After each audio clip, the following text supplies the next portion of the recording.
Allora, io adesso è arrivato il momento di presentare, se la regia mi fa un primo piano, l'uomo che scriveva al lupo. Eccolo qui, se la regia mi fa un grande primo piano, eccolo qui, sono tantissime pagine, io dicevo veramente è stato un lavoro fatto per bene, eccolo qui,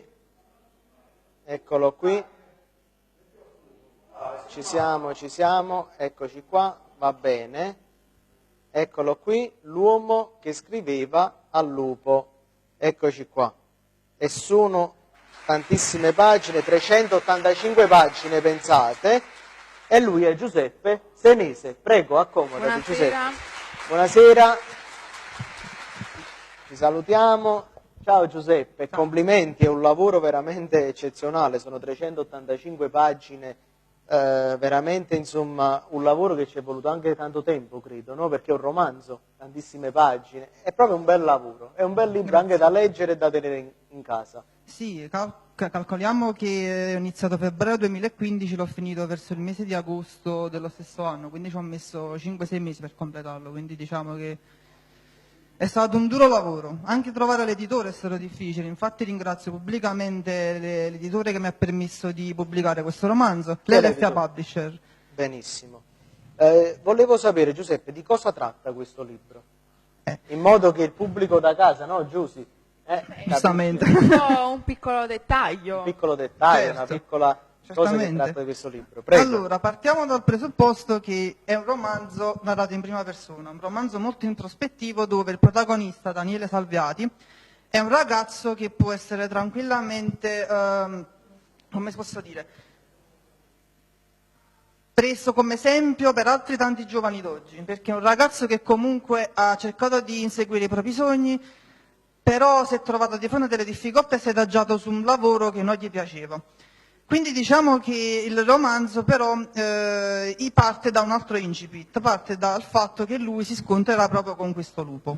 Benissimo. Il lupo può essere rappresentato da varie cose, è innanzitutto una ragazza di cui si invaghisce all'improvviso, cioè calcola che va a un corso di grafica pubblicitaria e vede a questa ragazza da lontano e inizia ad ossessionarsi in una maniera incredibile, tant'è che cerca in tutti i modi di conoscerla, ma la sua timidezza e le sue paure gli impediscono di avvicinarsi a lei.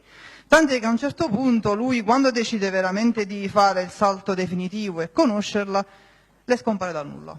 Cioè, seguiva il corso di grafica, a un certo punto non lo segue più. E quindi da qui partirà un lungo viaggio, una lunga ricerca verso questo, tra virgolette, stramaledetto lupo, come spesso verrà parafrasato all'interno del romanzo, che lo porterà ad un percorso di maturazione, anche una svolta inaspettata, dove appunto troverà un nuovo amore che lo guiderà verso un percorso di maturazione personale e poi il resto lo scopre il lettore leggendo. Bene, diciamo che anche è un po' drammatico.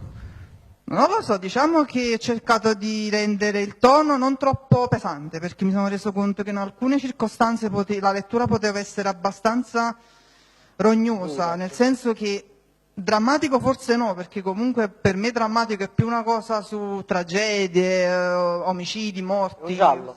Sì, no, beh, no, diciamo il dramma è più una cosa, cioè questo è più un dramma psicologico interiore che un dramma a tutto tondo. A tutto tondo, ok.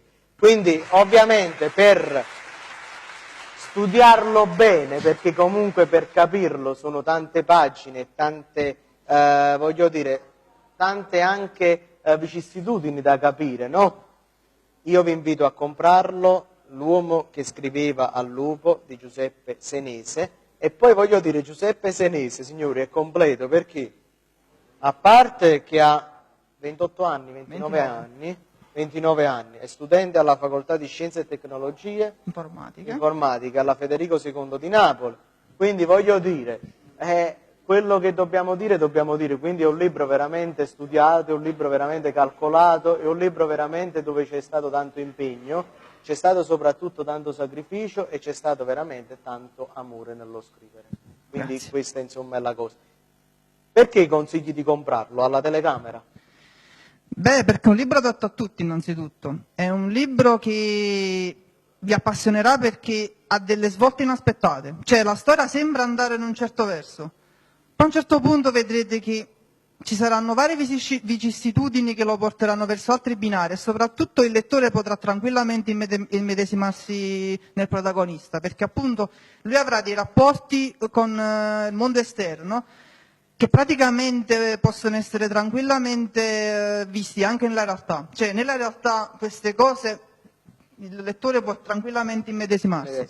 Quindi di conseguenza è un libro sì abbastanza scorrevole, anche se lungo, mi rendo conto che è abbastanza lungo, però un libro scorrevole, un Però libro è che... piacevole leggerlo la sera comodamente Esatto. nella propria stanza da letto, no Giusy? Sì. E uno si fa una bella lettura e sono 385 pagine di questo grande libro di Giuseppe Senese, l'uomo che scriveva al lupo.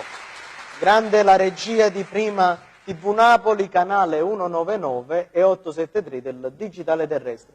Giuseppe, io ti ringrazio, vi dico come Grazie a diceva te. la grande Sofia Loren, accattata Ville, grazie mille e spero di vederti al più presto, sempre qui in trasmissione a Show Napoletano. anche io di tornare, Grazie. grazie. Grazie.